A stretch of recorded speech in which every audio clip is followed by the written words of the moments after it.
പിതാവിന്റെയും പുത്രന്റെയും പരിശുദ്ധാത്മാവിന്റെയും നാമത്തിൽ ആമേൻ. സ്വർഗീയ പിതാവേ, അങ്ങ് ഞങ്ങൾക്ക് ദാനമായി നൽകിയ മക്കളെ അങ്ങയുടെ തിരുമുമ്പിലേക്ക് സമർപ്പിച്ച് പ്രാർത്ഥിക്കുമ്പോൾ ഞങ്ങളുടെ മക്കളെ ബലമുള്ളവരാക്കി, കരുത്തുള്ളവരാക്കി, ഉറപ്പുള്ളവരാക്കി മാറ്റുവാൻ കർത്താവേ, അങ്ങയുടെ വലിയ ഉത്തരവാദിത്വം ഞങ്ങളെ ഏൽപ്പിച്ചിട്ടുണ്ട്. കർത്താവ് അത് അറിഞ്ഞ് ഞങ്ങളുടെ മക്കളെ വളർത്തുവാൻ വേണ്ട വലിയ കൃപ ഞങ്ങൾക്ക് അവിടുന്ന് നൽകണമേ. അതിൽ വന്നുപോയ വീഴ്ചകൾ ഞങ്ങളുടെ തോൽവികളാണ് കർത്താവേ. ഞങ്ങളുടെ കുടുംബത്തെ, ഞങ്ങളുടെ മക്കളെ സ്വാധീനിച്ച പല മേഖലകളും ഈ ദിവസങ്ങളിൽ അങ്ങ് ഞങ്ങൾക്ക് വെളിപ്പെടുത്തി തരുമ്പോൾ അതനുസരിച്ച് ഞങ്ങളെ ഓർത്ത് അനുദപിക്കാനും ഒപ്പം ഞങ്ങളുടെ മക്കൾക്ക് വേണ്ടി പ്രാർത്ഥിക്കാനും കൂടുതൽ പരിശുദ്ധാത്മാവിന്റെ ശക്തമായ അഭിഷേകത്താല് ഞങ്ങളുടെ കുടുംബത്തെ, ഞങ്ങളുടെ മക്കളെ നിറച്ചെടുക്കുവാനും കർത്താവേ, ഞങ്ങൾക്ക് അവിടുന്ന് കൃപ ചൊരിയണമേ എന്ന് പ്രത്യേകമായ വിധത്തില് പ്രാർത്ഥിക്കുന്നു. ഈശോയെ, പ്രാർത്ഥനയിലായിരിക്കുന്ന എല്ലാ മക്കളെയും കുടുംബങ്ങളെയും അനുഗ്രഹിക്കണമേ. ഞങ്ങളുടെ പ്രിയപ്പെട്ട മക്കളെ കരുത്തുള്ളവരാക്കി മാറ്റണമേ, അവരെ ബലപ്പെടുത്തണമേ എന്ന് പ്രാർത്ഥിക്കുന്നു. അടിസ്ഥാനം ഉറപ്പിച്ച് ഞങ്ങളുടെ മക്കളെ അങ്ങയിൽ ആഴപ്പെടുത്തണമേ എന്ന് പ്രത്യേകമായിട്ട് പ്രാർത്ഥിക്കുന്നു. പ്രത്യേകിച്ചും ഈ മക്കളുടെ ഓരോ നിയോഗങ്ങള്, ഇവിടെ കണ്ണുനീര്, നൊമ്പരങ്ങള്, കാലങ്ങളായിട്ടുള്ള പ്രാർത്ഥനകള്, ലഭിക്കാത്ത അനുഗ്രഹങ്ങള് കർത്താവ് എല്ലാം സമർപ്പിച്ച് പ്രാർത്ഥിക്കുന്നു. അങ്ങ് ഇടപെടണമേ കർത്താവേ, അങ്ങ് ശക്തി പ്രകടമാക്കണമേ കർത്താവേ. ഈ മക്കളുടെ കാര്യത്തിൽ കർത്താവേ ഇടപെടണമേ എന്ന് പ്രാർത്ഥിച്ചുകൊണ്ട് എല്ലാത്തിനും വേണ്ട കർത്താവ് ഈശോ മിശിഹായുടെ കൃപയും പിതാവായ ദൈവത്തിന്റെ സ്നേഹവും പരിശുദ്ധാത്മാവിന്റെ സഹവാസവും നമ്മെല്ലാവരോടും കൂടെ ഉണ്ടായിരിക്കട്ടെ, എപ്പോഴും എപ്പോഴും എന്നേക്കും. ആമേൻ. പ്രിയപ്പെട്ട ദൈവമക്കളെ, നമ്മുടെ മക്കളെ ഈ ശപിക്കപ്പെട്ട മണ്ണില്, ഒത്തിരി പ്രതിസന്ധികൾ നിറഞ്ഞ ഈ ലോകത്തില് ഉറപ്പുള്ളവരാക്കി, ബലമുള്ളവരാക്കി വളർത്തിയെടുക്കുക എന്നുള്ളത് നമ്മുടെ വലിയ ഉത്തരവാദിത്വമാണ്. അതിൽ ഇന്ന് നാം കാണുന്ന ഒരു മേഖല, ദൈവത്തിന്റെ വചനത്തില് നമ്മുടെ മക്കളെ ഉറപ്പിക്കണം. കർത്താവ് പറഞ്ഞ വചനത്തില്, കൽപ്പനകളില് ഉറപ്പിക്കണം. മോശ പുറപ്പാടിന്റെ പുസ്തകത്തില് 33 അധ്യായത്തിലൊക്കെ ഒരു വിടവാങ്ങൽ സന്ദേശം പറയുമ്പോ ഈ കർത്താവിന്റെ കൽപ്പനകളും മക്കൾക്ക് പറഞ്ഞു കൊടുക്കാൻ വേണ്ടി നിങ്ങളുടെ ഹൃദയത്തിൽ അത് രേഖപ്പെടുത്തണം, നെറ്റിത്തടത്തില് അത് എഴുതി വെക്കണം. അങ്ങനെ ഈ വചനം മക്കൾക്ക് പകർന്നു കൊടുക്കണം ഏതു വിധേനയും എന്ന് പറഞ്ഞിട്ട് മോശ പറയണ, ഇത് നിസ്സാര കാര്യമല്ല, നിങ്ങളുടെ ജീവനാണ്. നമ്മുടെ മക്കളുടെ, നമ്മുടെ കുടുംബത്തിന്റെ ജീവനാണ് കർത്താവിന്റെ കൽപ്പനയില്, വചനത്തില് അടിയുറപ്പിച്ച് നമ്മുടെ മക്കളെ അത് പറഞ്ഞ് പഠിപ്പിക്കണം. ഇന്ന് ഈ ഒരു തലത്തില് നമുക്ക് വീഴ്ചകൾ സംഭവിച്ചു പോയിട്ടുണ്ട് എന്നുള്ളത് വലിയൊരു സത്യമാണ്. മക്കളുടെ ജീവൻ, മക്കളുടെ ഉറപ്പ്, അതാണ് ഈശോ പറഞ്ഞ് വിശുദ്ധ മത്തായിയുടെ സുവിശേഷം 7-ാം അധ്യായത്തില് 21 മുതൽ തിരുവചന ഭാഗത്തില് യഥാർത്ഥ ശിക്ഷനെ കുറിച്ച് പറയുന്നുണ്ട്. എന്റെ ഈ വചനങ്ങൾ കേട്ട് അതനുസരിച്ച് ജീവിക്കുന്നവൻ പാറമേൽ അടിസ്ഥാനമിട്ട് ഭവനം പണിത വിവേകമതി. നമ്മുടെ മക്കള് വചനമാകുന്ന കൽപ്പനകളില്, പ്രമാണങ്ങളില്, കർത്താവിന്റെ വചനത്തില് അടിസ്ഥാനമിടണം. ആ അടിസ്ഥാനമിടാൻ വേണ്ടി വചനം അനുസരിക്കണം. അതിൽ നമ്മുടെ മക്കളെ പരിശീലിപ്പിച്ച് പാറമേൽ, അങ്ങനെയുള്ളവര് പാറമേൽ അടിസ്ഥാനമിട്ട് ഭവനം പണിത വിവേകമതികളാണ്.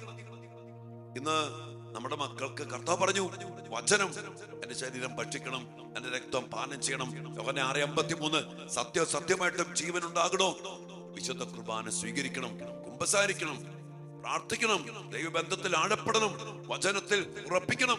വിവാഹ ജീവിതം, പഠനം, ശരീരം, കുടുംബ ജീവിതം, പൗരോഹിത്യം എല്ലാം ഉറപ്പിക്കപ്പെടേണ്ടത് കർത്താവിന്റെ വചനത്തിലാണ്. ഇനി അതില്ലാണ്ടൊക്കെ ജീവിക്കാൻ പറ്റുമെന്ന് ഈശോ പറയുന്നുണ്ട്. വചനമില്ല, കൂതാശേരി പറഞ്ഞ കാര്യങ്ങളൊന്നുമില്ല. അങ്ങനെ എന്റെ വചനങ്ങൾ കേട്ട് അതനുസരിച്ച് ജീവിക്കാത്തവൻ പറയാണ്, മണൽ പുറത്ത് ഭവനം പണിത ഭോഷൻ.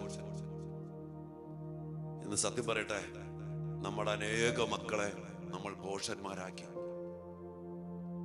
എന്തെന്നാൽ കർത്താവിന്റെ വചനത്തിൽ, കർത്താവ് പറഞ്ഞ വചനത്തില്, അവിടുത്തെ കൽപ്പനകളില്, അവിടുത്തെ ചട്ടങ്ങളില്, അവിടുത്തെ പ്രമാണങ്ങളില് നമ്മുടെ മക്കളെ ഉറപ്പിക്കാൻ നമുക്ക് കഴിയാതെ പോയി.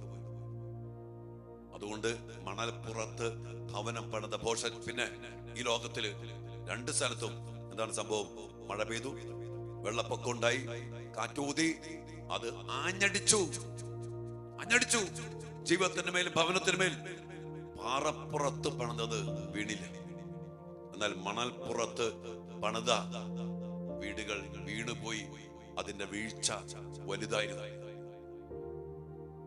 വീണ് കിടക്കുന്ന മക്കൾ, വീണ് കിടക്കുന്ന തലമുറ, വീണ് കിടക്കുന്ന കുടുംബങ്ങൾ, വീണ് കിടക്കുന്ന മാതാപിതാക്കൾ, ഒറ്റ കാരണോളൂ, കർത്താവിന്റെ വചനമാകുന്ന പാറമേൽ അടിസ്ഥാനമിട്ട് ഭവനം പണിഞ്ഞതിൽ തോറ്റുപോയി.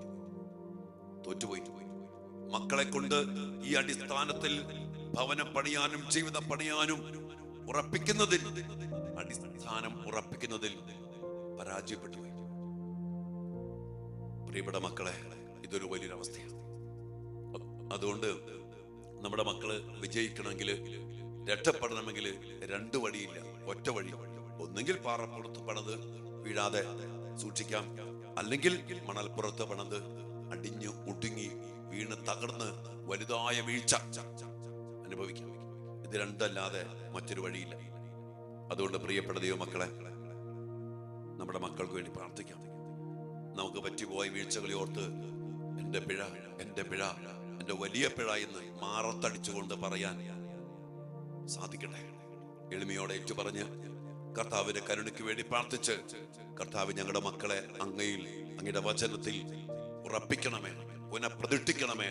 അങ്ങനെ കരുത്തുള്ള മക്കളായിട്ട് ഏത് കാറ്റടിച്ചാലും, ഏത് മഴവെള്ളമുണ്ടായാലും, ഏത് വെള്ളപ്പൊക്കമുണ്ടായാലും വീണു പോകാത്ത കരുത്തോടെ, ബലത്തോടെ അങ്ങാകുന്ന പാറമേൽ ഉറപ്പിച്ചു നിർത്താൻ ഞങ്ങളുടെ മക്കൾക്ക് ഇടയാകട്ടെ എന്ന് ആത്മാർത്ഥമായിട്ട് പ്രാർത്ഥിക്കാം. കർത്താവ് കാരുണ്യവാനാണ്. കർത്താവിന് കെടുത്താൽ, കർത്താവിൽ, വചനം കർത്താവല്ലേ, കർത്താവിൽ അവിടെ നമ്മെ ഉറപ്പിക്കും.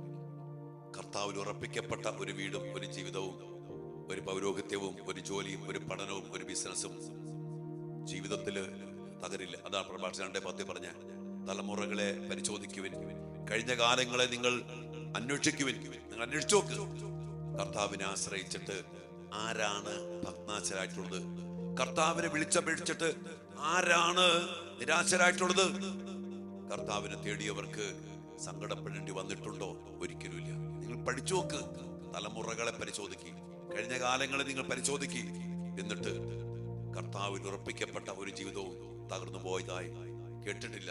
വെള്ളപ്പൊക്കമൊക്കെ ഉണ്ടായിട്ടുണ്ട്, കാറ്റടിച്ചിട്ടുണ്ട്, പക്ഷേ വീണുപോയിട്ടില്ല. അടിസ്ഥാനം നമുക്ക് പ്രാർത്ഥിക്കാം.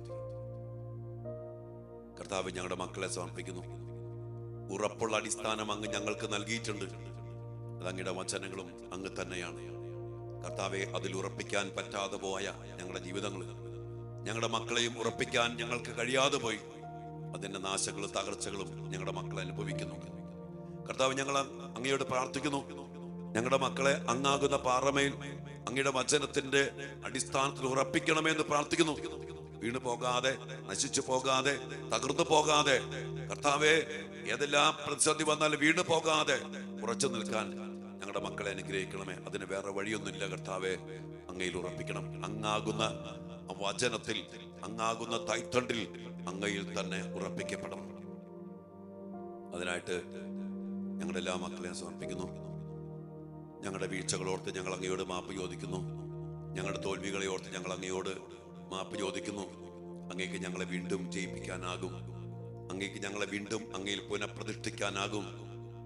അങ്ങയിൽ ഉറപ്പിക്കാനും അങ്ങയിൽ ശക്തിപ്പെടാനും അങ്ങേക്ക് പറ്റും ഞങ്ങളെ പെടുത്താൻ. കർത്താവെ സമർപ്പിച്ച് പ്രാർത്ഥിക്കുന്നു. എല്ലാത്തിനും വേണ്ട കർത്താവ് ഈശോ മിശിഹായുടെ കൃപയും പിതാവായ ദൈവത്തിന്റെ സ്നേഹവും പരിശുദ്ധാത്മാവിന്റെ സഹവാസവും നമ്മെല്ലാവരോടും കൂടെ ഉണ്ടായിരിക്കട്ടെ.